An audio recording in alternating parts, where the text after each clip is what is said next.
आज हम किस्त 251 के वाकयात का गहराई से जायजा ले रहे हैं। बिल्कुल बिल्कुल। ये किस्त देखें कई किरदारों के लिए, खासतौर पर दिलान, उनके लिए सूरत हाल बहुत ही, आप कह लें, कशीदा हो जाती है। किस्त के शुरू में ही दिलान का जैसे सब्र का पैमाना लबरेज हो जाता है। वो सीधा सईद और हनीफा से टकरा जाती है।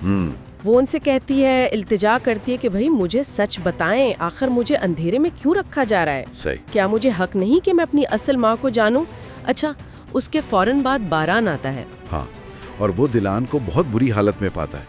कमरा जैसे तोड़फोड़ हुई हो वहाँ। हाँ। वो बहुत परेशान है। और बारान उसे तसल्ली देता है। जी, वो कोशिश करता है उसे संभालने की। कहती है वो लोग मेरा असल खानदान नहीं थे, मैं आज तक एक झूठ में जी रही थी। अच्छा, एक तरफ तो ये दिलान की कहानी चल रही है, दूसरी तरफ फुरात का क्या मामला है? उसके लिए भी कुछ मुश्किलात नजर आ रही हैं। जी हाँ, फुरात एक बिल्कुल अलग किस्म की कश्मकश में है। सुबैया वो मुसलसल उस पर दबाव डाल रही है। किस बात का दबाव?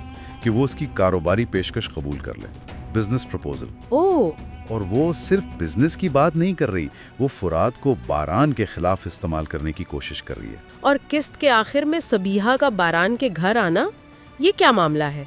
हाँ, ये एक और पेचीदगी है। वो क्यों आई है?